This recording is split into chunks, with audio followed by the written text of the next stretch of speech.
नाचते हैं, डीजे पर गाने गाते हैं, ये थिरकते हैं शादियों में, ये जो खड़े होके कानों में लीड लगा के गाने सुनते हैं, इन सब की माओं से पूछ लो जब ये पेट में थे तो फिल्में देखी थी कि नहीं देखी थी?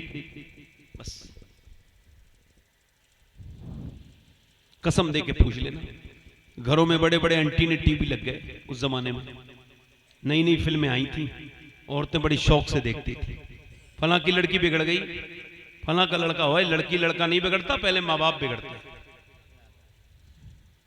हाँ, हुजूर ने फरमाया हर बेटा अपने बाप का राज है, हर बेटी अपनी माँ का राज है। अब इधर देखो, अब वो कह रहे हैं फलां की लड़की ने नाक कटा दी। लोग ये समझते हैं कि बच्चा जब पैदा हो जाता है तब असर होता है माँ का। नहीं, ये भी गलत साबित कर दिया मेडिकल साइंस ने। हालांकि मेडिकल साइंस से पहले हम लोग साबित कर चुके हैं, मगर जब मेडिकल साइंस साबित करता है तो लोग मान जाते हैं। मेडिकल साइंस ये कहता है माँ की कमजोरी का असर पेट के बच्चे पर होता है। मट यानी उन्होंने रिसर्च किया कि ये बच्चे जो पागल माँ के पेट से ही पैदा होते हैं, हार्वर्ड यूनिवर्सिटी ने, कि ये बच्चे कौन होते हैं जो माँ के पेट से ये मेंटल होते हैं, मेंटली डिस्टर्ब होते हैं, ये कौन हो? तो उन्होंने कहा कि ये वो बच्चे हैं जब अपनी माँ के पेट में थे तो इनके बाप ने इनकी माँ को मारा था। 80% बच्चे वही हैं। मारा तो बीवी को, असर बच्चे पर हो गया। अब जरा इसका अंदाजा करें, 80% बच्चे वो पागल होते हैं जिनकी माँ को हालत हमल में मारा जाता है, तकलीफ दी जाती है, टेंशन दी जाती है। डॉक्टर ये कहता है कि अगर तुम ये चाहते हो कि तुम्हारा बच्चा ताकतवर पैदा हो तो अपनी बीवी को अच्छी ग़िज़ाएं खिलाओ। वो औरत से कहता है तुम टेंशन मत लेना, विटामिन डी के लिए धूप में ज्यादा बैठना, कम से कम 1 घंटा। वो कहता है अगर तुम ये चाहती हो तुम्हारे बच्चे के अंदर अब ताकत पैदा हो तो ज्यादा बादाम खाए ना, आयरन होता है।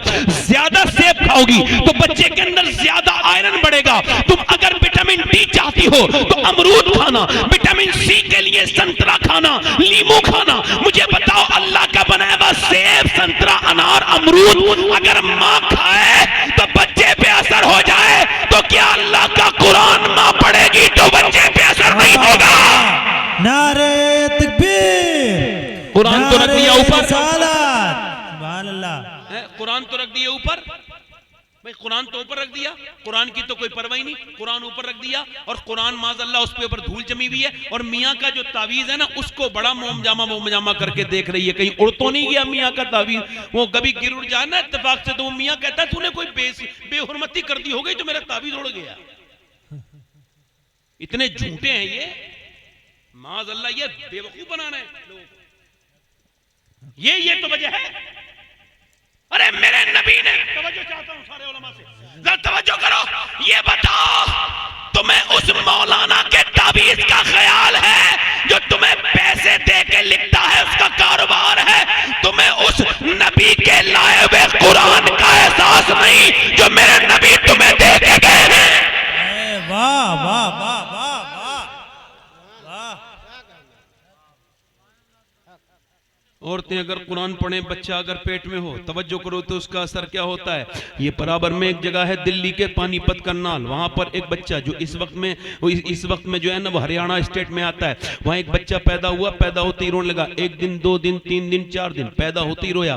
उसको डॉक्टर को दिखाया, ठीक नहीं हुआ। 1 महीने के बाद फखरुद्दीन बाउद्दीन ज़करिया मुल्तानी के दामाद उस घर से करीब से गुजरे। उन्होंने सुना बच्चा रो रहा है, कहने लगे ये बच्चा रो नहीं रहा है, अल्लाह की हम्द बयान कर रहा है। मुरीदों ने कहा कैसे? कहा आओ दिखाता हूं। दरवाजे पे पहुंचे, कहने लगे कोई है? अंदर आवाज आई, जी मेरा बेटा है ये। कहा अच्छा, बाहर आइए।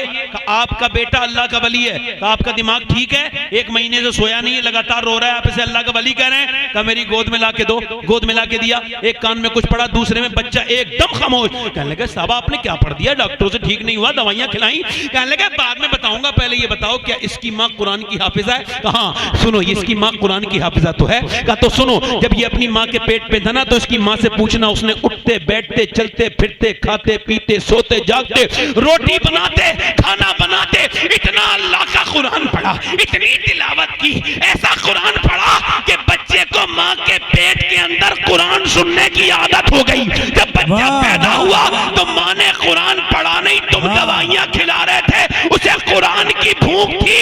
मैंने एक आयत एक कान में पढ़ी, दूसरी में पढ़ी, बच्चा खामोश हो गया। उसी बच्चे का नाम शरफुद्दीन अली शाह कलंदर पानीपती है। वाह वाह, सुभान अल्लाह, सुभान अल्लाह, वाह वाह वाह। जोर से तो बोलो, शरफुद्दीन बू अलीशा कलंदर पानीपति। अब वो लड़की लड़का दोनों बैठे हैं, टीवी चल रही है, अम्मी अब्बा बाप सब बैठे, सारे बेगैरत नहीं बैठे हैं। एक अंदर लॉन है, उसमें एक बड़ी सी टीवी लगी हुई है, उसके अंदर फिल्म चल रही है। उसके अंदर वो 10 साल की लड़की जो अभी अभी शऊर पे आई है, वो देख रही है माज़अल्लाह कि उसके अंदर लिप लॉक हो रहा है, गंदी बातें हो रही है, हीरो हीरोइन उसके अंदर बदतमीजी कर रहे हैं, उसके अंदर वाहियात चीजें आ रही हैं, घटिया बातें आ रही हैं। छोटे छोटे बच्चों की सेहत की क्या असर पड़ेगा? बोलो, इन बच्चों पर क्या असर पड़ेगा? छोटे छोटे बच्चों पर 10-10 साल के बच्चे गंदी तस्वीरें देखने लगे हैं आपके कौम की। आपको शऊर नहीं, आने वाला वक्त अल्लाह ना करे देखोगे तो देखा नहीं जाएगा। आने वाला वक्त याद रखना, ये छोटे छोटे बच्चे जो ये गुल खिलाएंगे, खुदा की कसम हाथ जोड़ रहा हूं, तकरीर नहीं कर रहा हूं, अपनी बहनों से हाथ जोड़ रहा हूं और आपसे भी, अपनी बेटियों बहनों को समझाओ कि दीन अपने अंदर लाओ। क्योंकि मेरे मौला एक कायनात, मेरे मौला अली का फरमान आज मैंने पढ़ा, आज अब पहली बार बयान कर रहा हूं। फरमाते हैं जिस फसल पर बारिश ना हो वो बर्बाद हो जाती है, और जिस नस्ल में दीन ना हो वो दीन बर्बाद हो जाता है। जिस नस्ल में दीन ना हो वो दीन बर्बाद हो जाता है। अब जब माए ये सब करेंगी, सुनो, ये सब करेंगी, वो फिल्म देखती रही लड़की, 10 साल की लड़की फिल्म देखती रही, 11 साल की हुई, 12 साल की हुई, उसके जज्बात बहकने लगे, बर्बाद होने लगी। और उसने देखा कि अम्मी बड़ी खुश होती हैं जब कोई हीरो हीरोइन भागते हैं, और जब अम्मी बड़ी इमोशनल हैं, जब हीरो हीरोइन नहीं मिलते तो रोने लगती हैं। दिल बड़ा नाजुक है, नरम है अम्मी का, एकदम रोने लगती हैं। अब्बा भी रोने लगता है, हीरो हीरोइन ना मिले, मोहब्बत नाकाम हो गई। और जब कामयाब मोहब्बत भाग गई, अम्मी भी खुश, अब्बा भी खुश, और वो जो भाई बेगैरत बैठा था वो भी खुश। बेटी बोली चलो प्रैक्टिकल में वही करते हैं जिससे अम्मी अब्बा खुश होते हैं। वो भी किसी लड़के के साथ भाग गई। अब कह रही है मेरी नाक कट गई। अरे तो तूने खुद कटाई ना, किसी ने तुझसे कहा था कटाने को। अगर तू टीवी के सामने रोने के बजाय मुसल्ला बिछा के अल्लाह के सामने रोई होती तो तेरी बेटी भागती नहीं, बल्कि तेरा सर फख्र से बुलंद कर देते। वाह वाह, सुभान अल्लाह, सुभान अल्लाह, वाह, जिंदाबाद जिंदाबाद, सुभान अल्लाह। सर फख्र से बुलंद कर देती, मगर उस पर तो असर पड़ गया। अच्छा सुनो, पहले क्या करते थे लोग? नस्ल को महफूज करते थे, अच्छी लड़की देखते थे, और अच्छी लड़की नहीं देखते थे। लोग कहते थे, आपको पूछ रहा हूं, ये बुजुर्ग बैठे हैं ये बताएंगे, हमारी तरफ कहते थे कि पहले नानी देखो। देखते थे नहीं देखते थे? बोलो, नानी ठीक तो बेटी ठीक, बेटी ठीक तो नवासी। अब कुछ नहीं देखते, अब तो माल देखते हैं। दौलत दौलत होनी चाहिए, माल आज अच्छा खाता, बढ़िया, पैसा बहुत है। और वो बहन उसमें नाचती है अपनी भाई की शादी में, और फिर बाद में वही उसकी भाव जो उसे नचाती है। उसूल है ये तो, जैसे करनी बोल, जैसी करनी। अब वो मालदार लेके आए, मगर पहले के लोग बेवकूफ नहीं थे, अक्लमंद थे, अक्लमंद नहीं थे।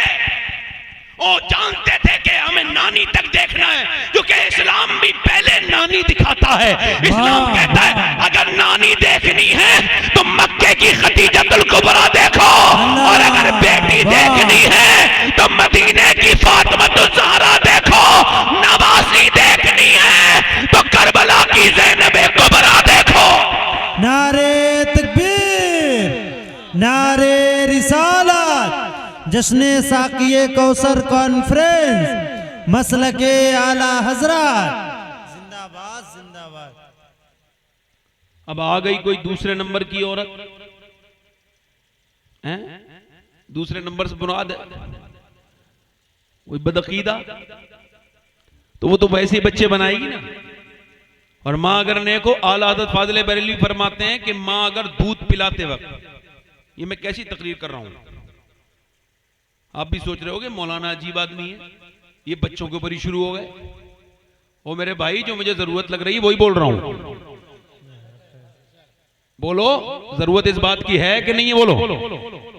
आला फरमाते हैं दूध अपना पिलाने के लिए बच्चे को करीब लेके आई, और दूध पिलाते पिलाते अगर माँ दुरूद भी पढ़ दे, यानी दूध के साथ दुरूद, तो फरमाते हैं अल्लाह उसके बच्चे को आशिक़े रसूल बना देता है। सुभान अल्लाह।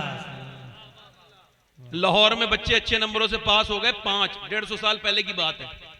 बोले क्या बनना चाहते हो? एक बोला इंजीनियर, एक ने कहा डॉक्टर, एक ने कहा फलसफी, एक ने कहा मैं ये, एक ने कहा मैं ये। तो अब एक बच्चा खड़ा था, कुछ बोल ही नहीं रहा, खूबसूरत, सबसे ज्यादा हसीन, सबसे ज्यादा समझदार। कहा तुम क्यों नहीं बोलते? कुछ नहीं बोला। अब बताओ बेटे, तुम गरीब हो, हम तुम्हें पढ़ाएंगे, रो मत। तो वो रोने लगा। कहा क्यों रोते हो बेटे? मास्टर ने अपने करीब किया, कहा तुम जो भी बनना चाहोगे हम तुम्हें बना देंगे। तो बोला मैं सिहाबी रसूल बनना चाहता हूं। मास्टर, कुछ लोग तो ऐसे ही होते हैं ना, हर तरह के लोग, मगर एक मास्टर समझदार थे, आगे बढ़ के बोले बेटे क्यों ऐसा कह रहे हो? तुम्हें पता है सियाबी कौन होता है? कि ये तो मुझे नहीं पता। का फिर? का मेरी अम्मी रात को जो मुझे लोरी देती है, सुनाती है बचपन से, जब मैंने होश संभाला है, तो वो अबू बकर सिद्दीक की बातें सुनाती है। कहती है कि गार में उन्होंने हुजूर की नींद खराब नहीं होने दी थी, अपनी जान दे दी थी। वो तो कर चुके थे जो करनी बशर की। कहने लगी वो अबू बकर की बातें सुनाते हैं, वो उमर की बातें सुनाती है, वो उस्मान की बातें सुनाती है, वो मौला अली की बात, वो बिलाल हफ्शी के सीने में पत्थर की बातें सुनाती है। वो कहती है मेरे लाल, सिहाबा वो है जिससे हुजूर प्यार करते हैं। वो बच्चा बोला मास्टर साहब मुझे वैसे ही बना दो जिससे हुजूर प्यार करें, मैं सिहाबियों की तरह बनना चाहता हूं। मास्टर बोला बेटे तू सिहाबी तो नहीं बनेगा, मगर आदमी बहुत बड़ा बनेगा। वही लड़का जब बड़ा हुआ, उसी का नाम डॉक्टर मोहम्मद इकबाल था।